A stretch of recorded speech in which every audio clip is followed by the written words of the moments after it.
Alright, so before we start this video, I just want to say that this is less of a tutorial and more of a walkthrough through my thought process of making the cloth physics. So by the end of the video, you'll still be able to make the cloth physics.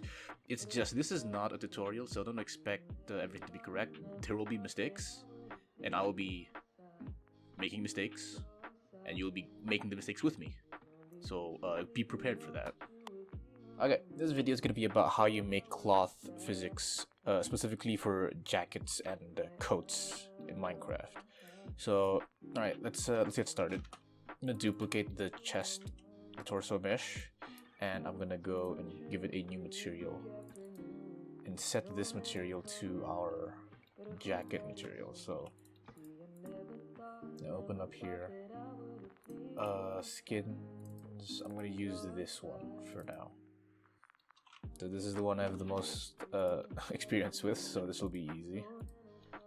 So a little explanation on like how the skin works, right? So before we start, let's put alpha in here so we can have transparent faces. This is in cycles, isn't it? Yeah, let's put it back to Eevee. So first off, we have the actual jacket mesh. So let's make that jacket mesh first. Something I want us to talk about is for the way I make skins is where's the UV editor? There we go. And this is called open jacket. So the way I make skins are, let's just compare this to a normal skin. So a normal skin cuts off at about here. And we can compare this to the normal ski skin. Here we have the chest area is right here. So it's the same for the jacket. Chest area is right here. But the only difference here is my jacket like image has 4 extra like pixels down here, or maybe 5 if you count this one down here. So we have 5 extra pixels for this, and that's so that basically this is meant to be extended downwards a bit so that you can it can like fuck, I don't know what I'm saying. It's meant to be extended downwards so that you can actually like see these pixels. Usually it would be on the leg area, but then that's very annoying. I'll show you an example actually. Old example. Ooh, I don't think I can. Oh, it's automatically packed. That's annoying. Let's turn off automatic pack and duplicate this again. I'm going to add in a different material. And so this is how a normal skin would look like. Let's go into here, and okay, here's one of like the base skins. So you notice how the let's link this together. Boom. So you notice how this the extended part goes to the legs, and that is not really part of the torso mesh. Yeah, I don't it's not really nice to work with. So instead of doing that, I've shifted the pixels of the bottom part of the jacket under here. So basically shifted this down here, and I did the same for the rest. So now how do you actually apply this into your cloth mesh? This is pretty simple. We count how many pixels we need. So let me see, do a quick count here. 1, 2, 3, 4, 5. We need 5 pixels going down. So we count 1, 2, 3, 4, 1, 2, 3, 4, 5. Select 5 here. Duplicate. G, Z, Control, and you move it down a bit until it reaches the bottom of the original mesh. If it doesn't snap perfectly, it doesn't have to be perfect. You can just move it until it's like almost there. Make it as close as possible, and then you select everything, press M, and then merge by distance. And then you can change the merge distance so that it merges. Don't change it too high, because if you change it too high, it starts breaking the mesh. So you don't want to do that. So merge distance, make it low, and this will cause the vertices to stick together. Alright, and after that, I'm also going to select this bottom part and make the bottom part hollow. I'm going to deselect the top part. Okay, so now when we check, it is hollow in the inside, and we have this extended part down here. And now to correct for the whole, you see how the UVs are wrong? We have to correct for the UVs. You're going to have to select the duplicated area, and then go into UV edit mode, select everything, and shift it downwards by 5 pixels. And bam. So now here we have the corrected mesh cloth. So I'd recommend not deleting any of the transparent faces yet, because I always like to keep a copy of everything intact because you never know when you might change something down the line. So, alright, I'm gonna go explain a bit about like how this is gonna work. So, before we do the cloth physics, I would need to talk about lattices. So let's go and check out the actual lattices in the rig. We have a bunch of lattices here. By the way, I'm using the SS EndEdit R4, personally my favorite rig, but it should work with any. This will work with any kind of lattice-based rig. So basically, if your rig has something like these boxes, it's probably gonna work. Alright, so now I'm gonna explain how lattices work. Originally, in the old days, rigs used to have shape keys implemented onto the base mesh itself. So when you check here, you see there are no shape keys, which is because they use lattices now. So basically, the lattices have the shape keys, and that's why we use lattice-based rigs nowadays. That's because you can literally add in any kind of mesh, and as long as you have the lattice modifier applied to it, move it across closer to the thing. Oh, there we go. All right. So as long as you have the lattice, the deformations on the lattice, you can make any object follow that lattice deformation, as you can watch here. Bam. Without any shape keys, this cube is following the deformations of the lattice, and that is amazing. And we'll be using that to basically rig our cloth physics. So I'm gonna move the arms back because they're not important. So we're gonna be using mainly this, not BO. Let's just take the chest lattice, B lattice. So here's the body lattice that we're gonna be using. And I'm gonna hide every other lattice because that is not important. And I'm gonna rename this quickly to jacket lattice for simplicity's sake. Gonna select our cloth mesh and change the lattice to jacket lattice. So now whenever this lattice gets deformed, this will follow the deformation. I can show it here.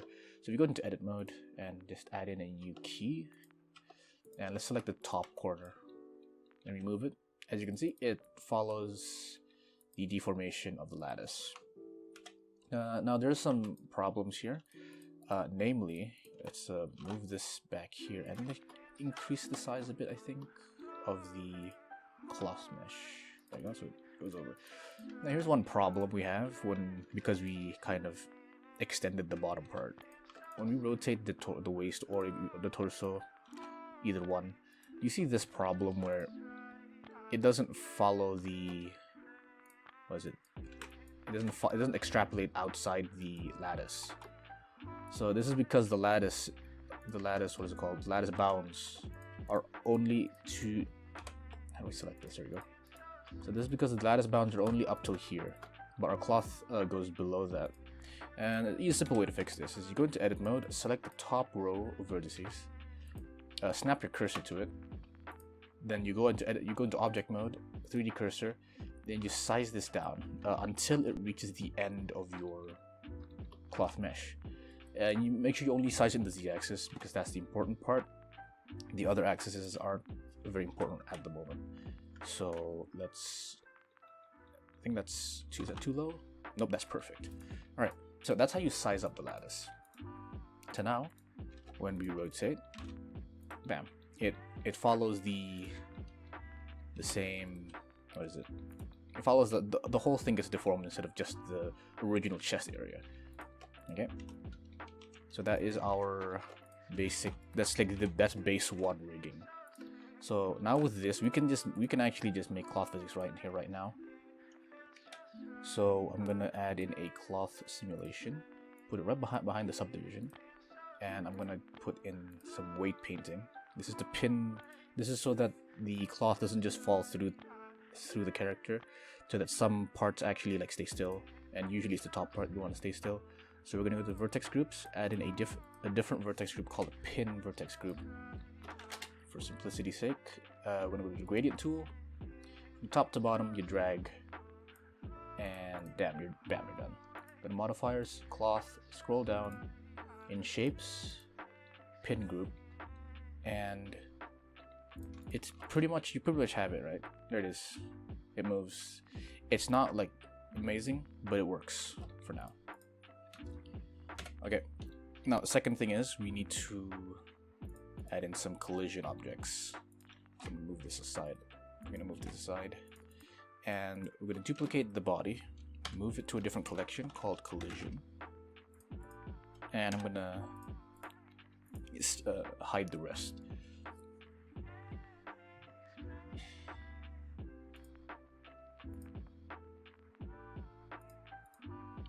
Okay, so now let's start with the collisions. We want to click on each of these and enable collisions in the physics properties. And there's a bunch of like settings here. My settings are just turn off single-sided and turn on override normals. And then this other stuff is, I feel like the defaults are fine. So you can just experiment with what you feel like, you know. Alright. And the second thing you might want to do is you want to scale them all down a little bit. You want to scale them in all axes except the Z axis. You do that by pressing S, Shift Z, scale them down, make them a little bit more skinnier. And the reason you do this is because of cloth collisions. I'll just show you a little bit. So basically, if this wasn't a thing, the cloth would basically expand out, and you don't want the cloth to expand out. Because there's a minimum distance that you have, which is dictated in both in the collision settings for the actual collision box and the cloth down here. So we have collisions, and you see this minimum distance. The lower it is, the more power it would probably take to compute. So instead of doing that, you can just size down the collision boxes. That's what I like to do. Okay, now with that done, let's just move this back. Now let's play this animation. And okay, I think it's too small right now. Let's move this aside. This is too small. So let's increase the size a little bit. Not too much though. Oopsie. Move you closer there. There we go. See, it doesn't. Oh, I didn't turn on. There we go. See, it doesn't phase through. Play the animation. There we go. Alright. If you move slowly enough, it won't glitch through. There we go. So that's our basic cloth physics, but we don't need basic cloth physics. We need a little bit more complicated. So first things first, we're gonna, on this new thing, we're gonna delete all the transparent faces, so that they actually act like an open jacket, not a closed jacket. So delete these. Delete faces, bam. Now when we need to put this beside our thing, make sure everything is lined up. It'll act like an open jacket. If we go down here, as you can see, it like expands outwards. Yeah, it's still pretty bad, but we'll fix that later. So that's the first part of our cloth physics. I'm just gonna expand this a little bit more. Now on to settings. My favorite setting is denim, and then just that. Don't change anything else. You might want to change the speed multiplier, but that's like specifically when you're doing really fast movements and you don't want your cloth to glitch out. Other than that, this should almost always be fine. As you can see, it's much better. It's more stiff, and the more stiff it is, the less chances that you have of it like going crazy, from what I see anyway. So now there's some stuff I wanna address. So I'm gonna go and turn off. I'm gonna switch from IK to FK, or yes, IK to FK. All right, let's switch from IK to FK. Okay. Now I want you guys to notice something here.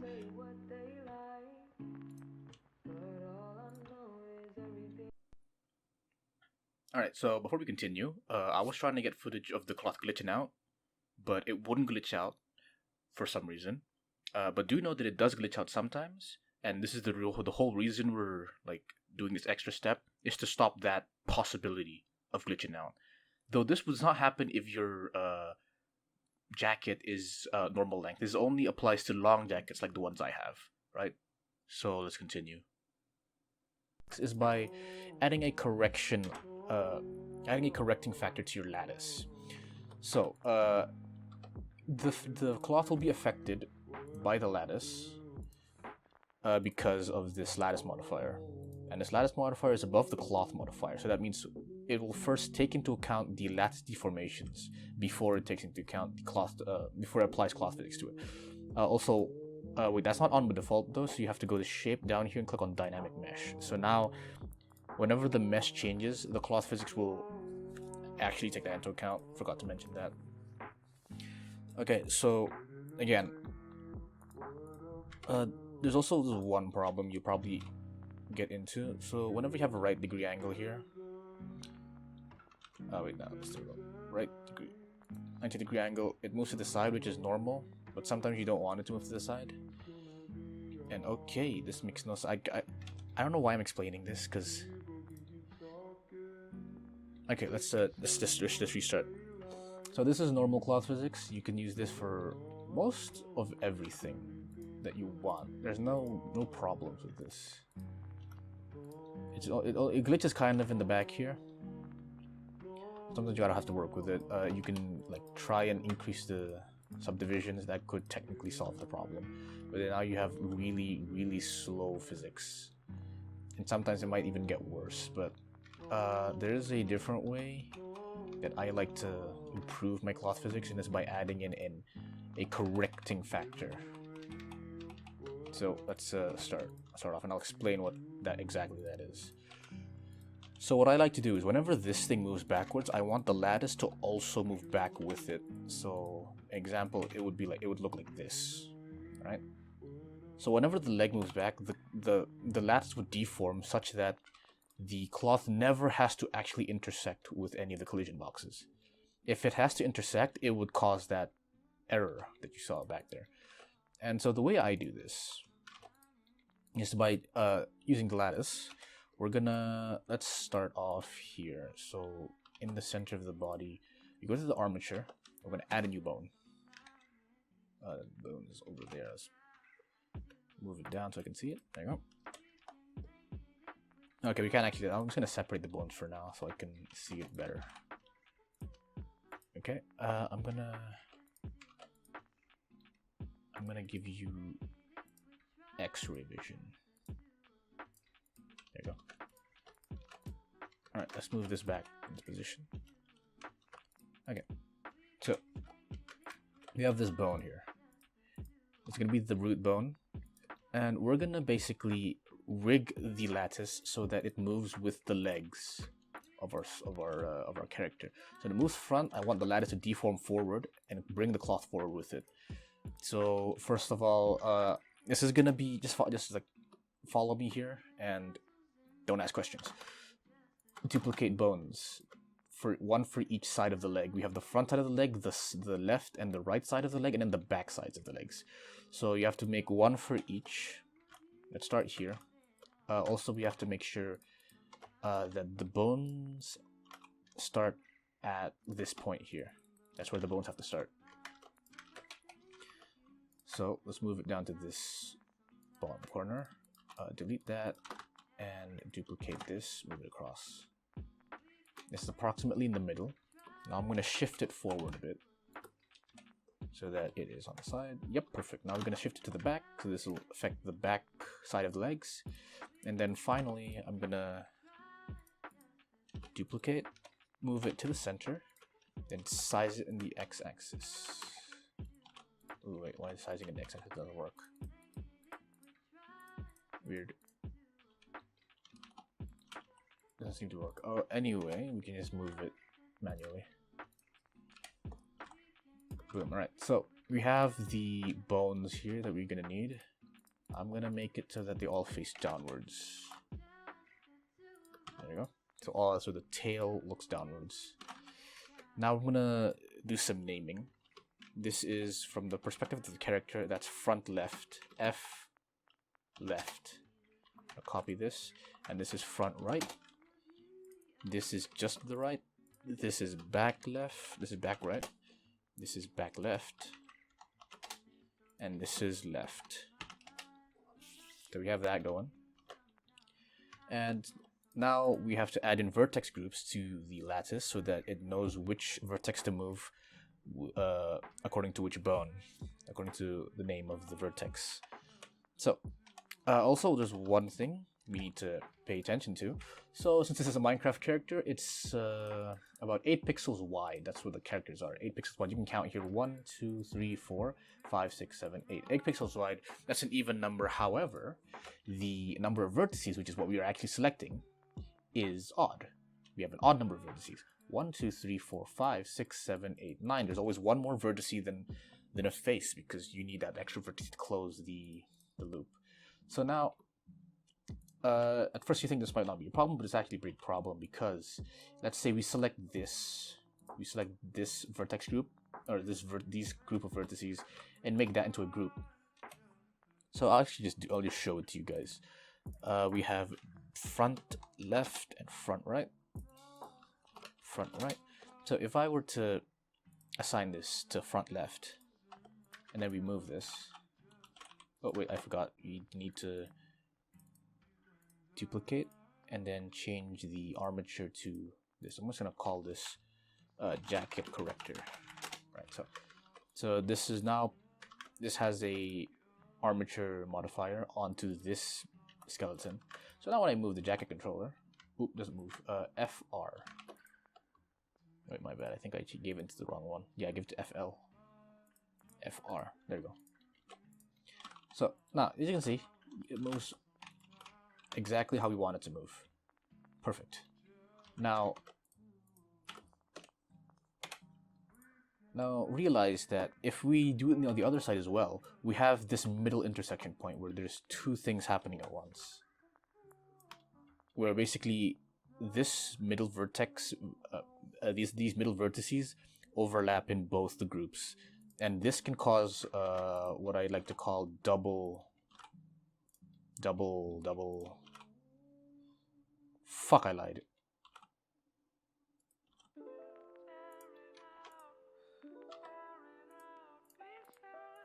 Just make it B-spline. This could cause double transformation, so I'm gonna show you how it could affect. Let's parent this here. Okay. So rotation-wise, it's fine, as you can see, because it takes half the influence from one, half the influence from the other. So this is currently it's fine, but the moment you start moving bones. All right, so cut. Before we continue, I was wrong here because I updated Blender, and because I updated Blender, the problem I was talking about does not happen anymore, which is a good thing. But now I look like an idiot trying to explain it. So anyway, let's continue. You have problems? No, you don't have problems. Okay, well, fuck, I just lied to you all. Never mind. It was a problem in my original one. I don't know why it's not a problem here anymore.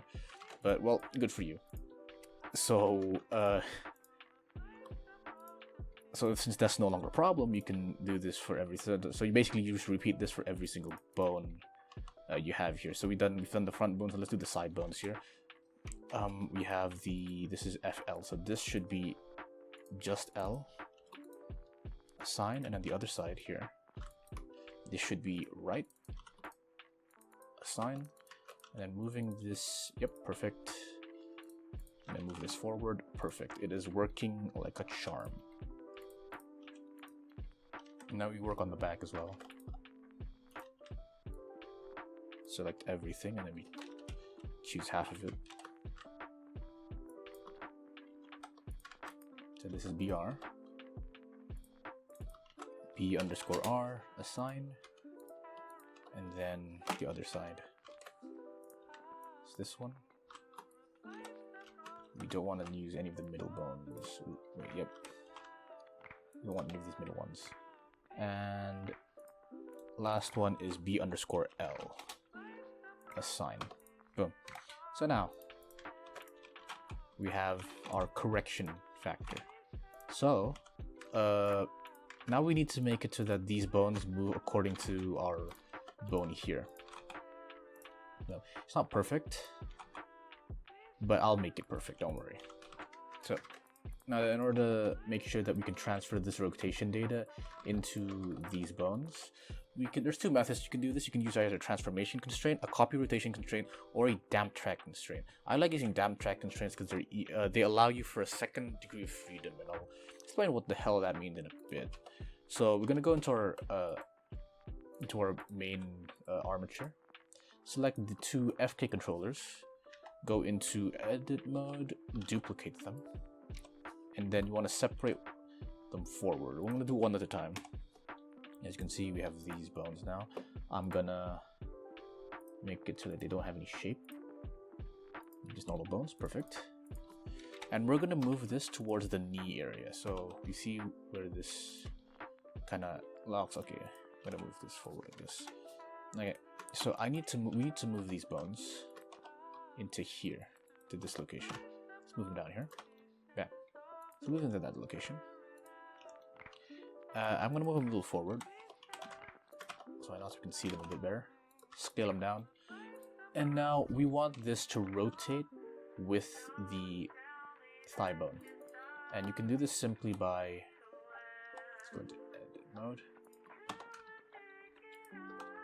parenting them, simply like that. There you go. It follows, and you do the same here. You click on the duplicated bone, click on the main bone, go into edit mode, Control P, keep offset, and you do this.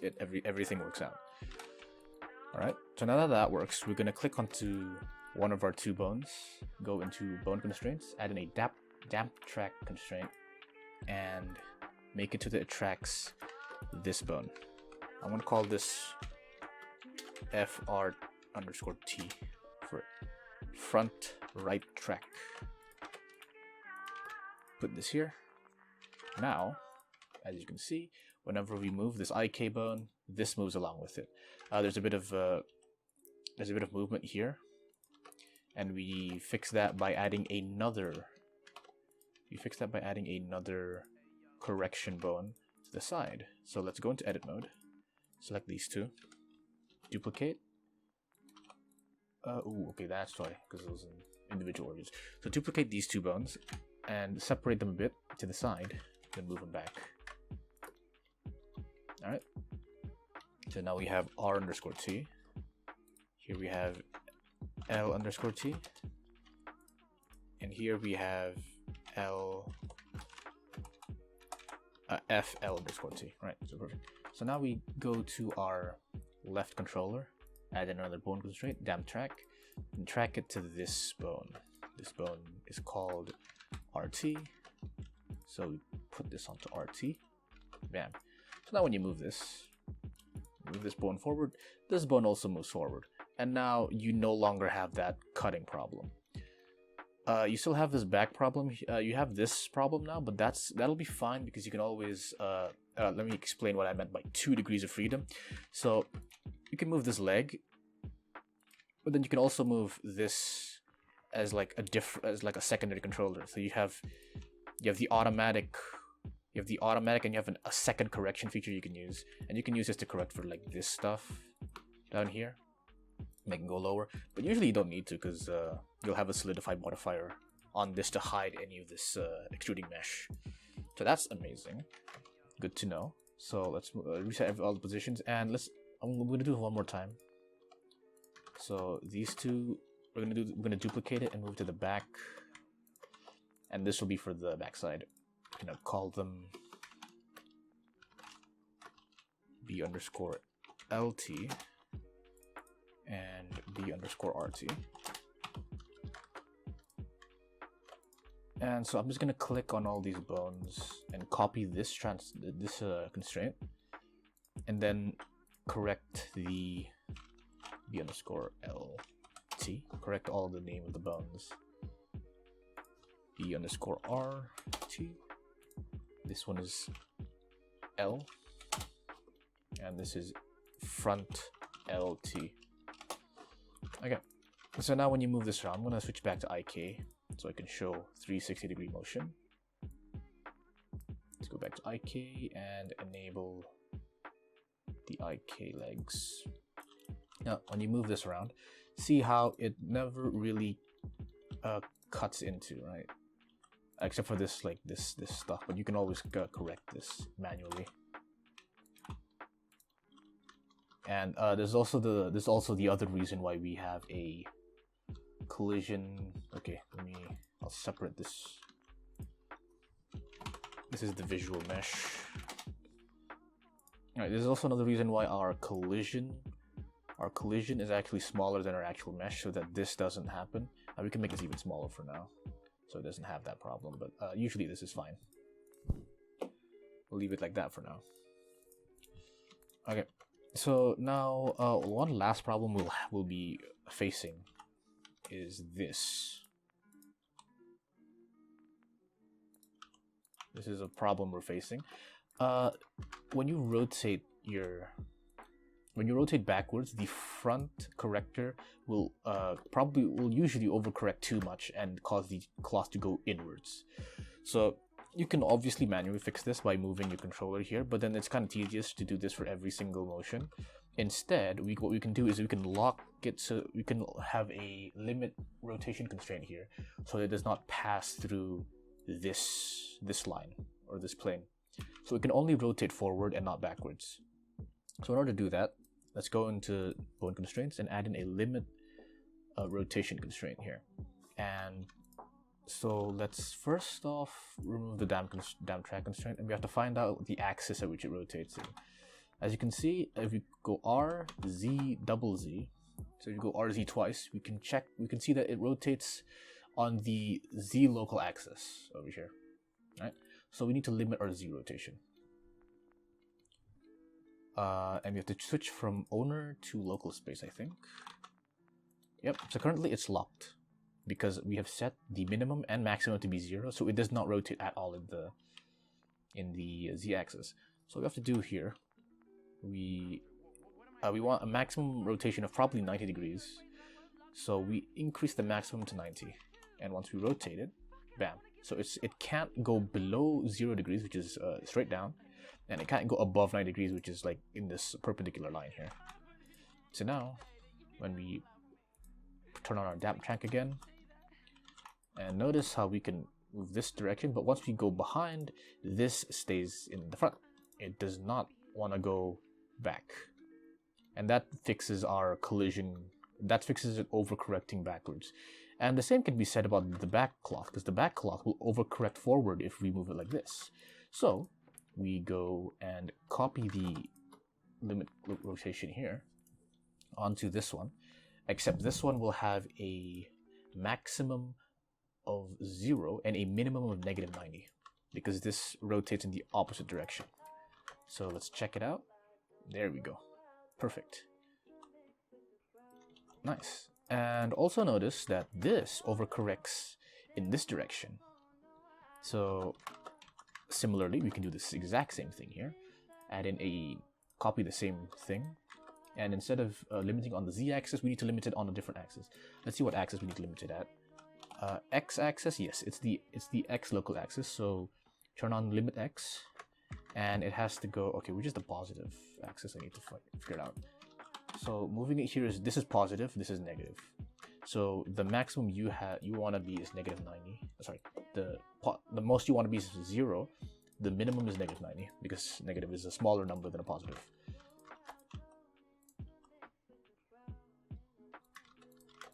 Yeah, we don't have damp track on. And turn on the limit rotation. So as you can see, it corrects.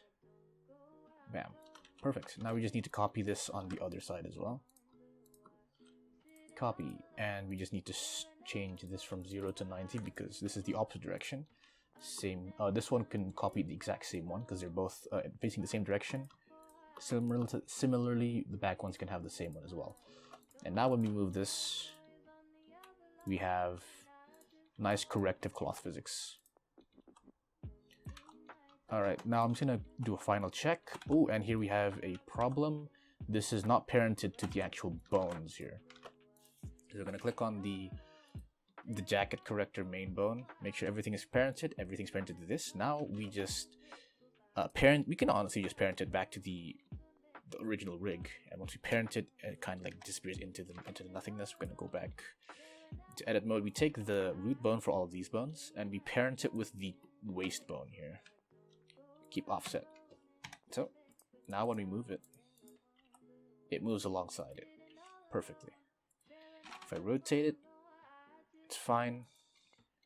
Notice how if I rotate it like this, this doesn't get locked. This one doesn't get locked downwards. This is because we're using local space. If you were to use world space instead, the limit rotation wouldn't be affected by this. Root bone rotations, which we want it to be affected by. So this is local space now. When we move the bone, boom! It changes the axis. You see, it changes like the what do you call this? The axis. It changes the axis at which it gets locked at, which is perfect for what I want to do. Boom. So with that out of the way, now we can check out the actual cloth physics. Oopsie. Alright, let's see. Collisions is off, that's why. There we go. Now we have collisions on. Boom. That's how you make cloth physics, baby. Let's move this a bit. There we go. And of course, finally, we want to make this have some thickness. So here's a tip. Whenever you're doing something with a modifier stack, there's a hierarchy you have to do things in. And this is my hierarchy that I recommend you use. It is first at the top you have your D4 modifiers. So armatures, displacement modifiers. Usually you want those to happen at the top. Okay, wait, maybe not displacement modifiers. That's a special case. So you want your displacement. Usually you want your D4 modifiers at the top. So in this case we're using lattice. Sometimes you can be using armatures. So with the lattice at the top, after the lattice, you want to put, or after any D4 modifiers, you want to then put any physics modifiers you have after that. This is because if you put the physics modifiers before, the transformation from the lattice would not affect the cloth simulation. So this whole thing we've rigged would not apply. Okay, I'm actually going to show it to you. If I put the cloth before this, you see, this doesn't affect the actual physics simulation. As you can see, it doesn't sway out. Or if we switch positions here, and then we do this, boom, it sways. And that's what you want, or that's what I want. If you want it differently, you can do that. But so usually you want your deform at the front, then your physics, and then finally you have any generating modifiers. So subdivision and bevel, these are both generating modifiers. And what they do is they change the actual topology of your mesh. So let's see, if you put subdivision before cloth, this would cause it to look like this. So this is what the cloth physics engine would see. Even though we see this. This technically would increase the quality of the cloth collisions and stuff, but sometimes you don't want that because it lags your PC out. And so subdivisions usually just put that in front. Below the cloth physics. And of course, finally, we want solidify modifiers. Tip: when you're using solidify modifiers in cloth physics, do not turn on even thickness, because that will glitch your cloth out.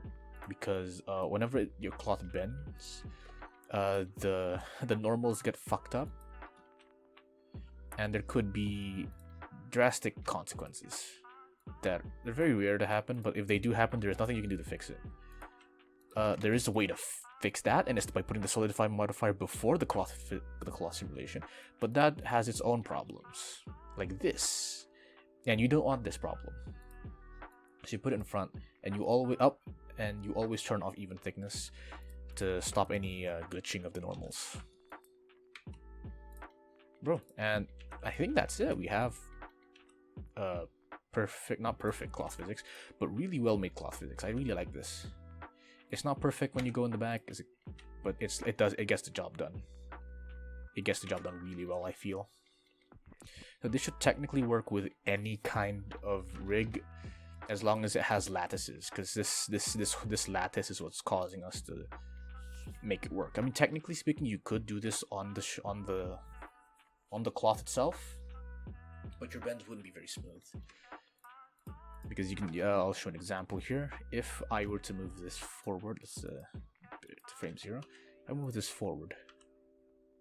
right? Let's correct it a little. Ooh, let's overcorrect a bit so it goes above. Yep, it's fine. Now overcorrect the side here. Oh, okay. So you see, oh shit. That actually doesn't work out very well, does it? Yep. You can see, it's really nice. I'm gonna move the arms back. And so we have nice cloth physics. And here's the thing. The reason why we we had a second one without any of the things on it is because now, if you want, you can put this in. You can give it a different a whole different texture. So let's try it again. Let's try this. Let's go to material and change the jacket. Let's go here, and I have different kinds. I have closed jacket version of this. Doesn't look good. Still working on textures, but see how this works on. Oopsie. Wait. You don't have the correct. Do you have? Yeah, you don't have the correct lattice. Jacket lattice. There we go. See how it works on this as well. It works on. Oh, I didn't put the cloth system. Yeah, let's copy it. Selected. Move this back. Let's see. Does this have the same? Yep, it has the same ones. So let's go here. Yep, it works, but it doesn't really. It's really bad for. Oh wait, no, I forgot. We don't have a weight paint for this. I forgot to weight paint this. My bad. And a pin group, and we weight paint this downwards. Okay, now when we do this, yeah, it doesn't really work well with closed systems, but you might. This is when you probably want to mess around with the cloth physics a bit. I'm not exactly sure which one you want to do, but you want to make it so that it stretches out a lot. So I'm just gonna try. Let's just try a few settings here. The cloth is not bad, but it kind of glitches out here. So cloth is definitely the right way, and I think we have to lower not compression, tension. Let's lower it to 5 and see how it works.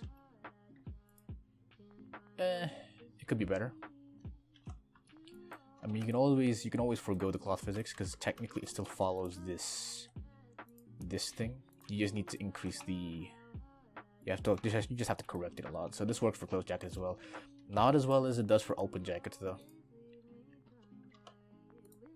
Alright, so well, I guess that's technically it, right? We have the perfect cloth physics for open jackets. Oop, just gonna do one last trial run. Yep, it works really well, and you can bake the animation over in the cache. We can bake. Let's just do a small animation here, actually.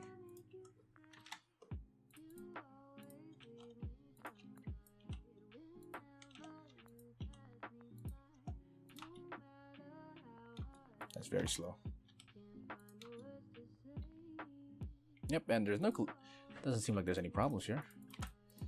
Let's try fast movements as well. Fast movements are fine. Like really fast movements would glitch it out, but I'm assuming you'd know that. You could probably even just correct for the fast movements here. Oh.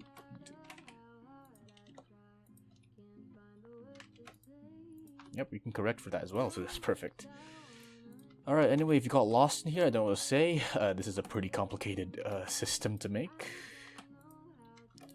And if you have any questions, I guess you can ask them in the comments. I don't know if I can answer them, because even I'm confused in what I did. I just did random shit, and it worked out.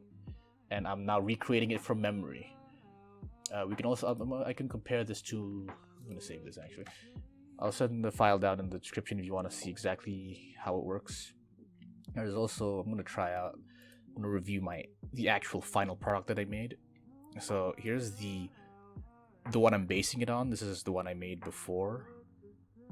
And I already completely forgot how I do it, to be honest, because this is, my brain actually died when I tried to review the footage and how I made this. This is, because it has a lot of coding stuff to do with it. It's not, I wouldn't necessarily say it's better. It's better in some aspects, but not always better. So I'm gonna go into object shader. Let's go this mode. There's a bunch of materials here that I don't need right now. Yeah, okay. So here's the original one, and it's similar. It works in a similar way, except this thing has an added armature for what do you say? So I have two different things going on here. We have the visual cloth that copies the transformations of this armature. This is how the hair works as well. I'm just gonna show that a bit. Where is the hair? Long hair base. The hair. Alright, so that's how the hair works. You see, it's same. It's literally the same thing as Thomas's hair. That's exactly how it works. And I just like, you know, implemented that onto a jacket, which is really fucking difficult because not difficult, it's tedious, because there is a lot of, I'll show you, there's a lot of vertices.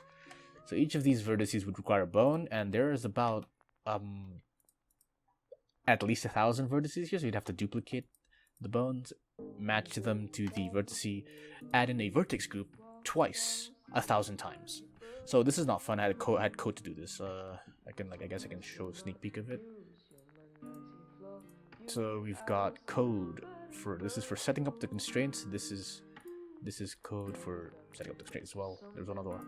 Here we go. This is this code for assigning groups. I don't understand what any of these mean anymore because I did it on the fly. So don't expect me to explain this all to you. I don't even know what to do. So basically, if I were to remove the actual mesh jacket, here we have the cloth simulation. So this is the actual cloth simulation. Very similar. It actually is probably the exact same thing. As you can see, it's the exact same thing.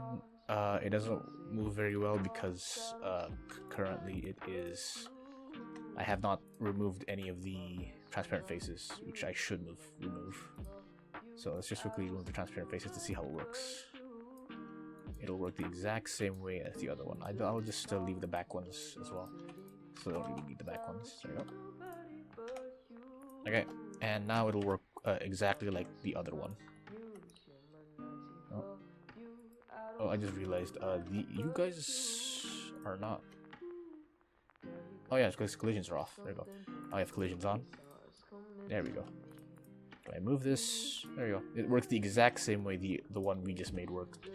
The only difference is I'm tracking every single vertex movement to this armature, and then this armature translates all that vertex movement to a different visual one.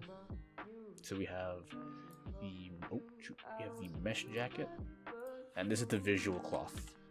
So the reason I do this is so I could, like, if I were to make an animation and there was some glitching movement on the cloth, I could bake the animation data into these bones and then manually fix them. It's probably gonna take forever, but it's better than rebaking all the cloth until you get the perfect simulation, which I'm not a big fan of. Alright, so that's the differences between the actual thing and my thing. And also another nice thing is you can separate the cloth. You can see how I have two separate cloths here. It's because this one has a solidify modifier and this one does not. So I could have like extruded parts of the cloth. You can't do this with the cloth, this cloth. Oh dear, you can't do it with this one. Come on, don't do this to me. Yeah, so you can't do it with this one because if you try to do that, you'd have two different separate cloth meshes, and so you would have basically this would happen where, you know, the cloth is actually disconnected, and I don't want that to happen. That's why I had this whole thing going on. So yeah, I guess that's how I did it. It's very complicated. If you made it this far, congratulations. You have what it takes to be a nerd. Peace out.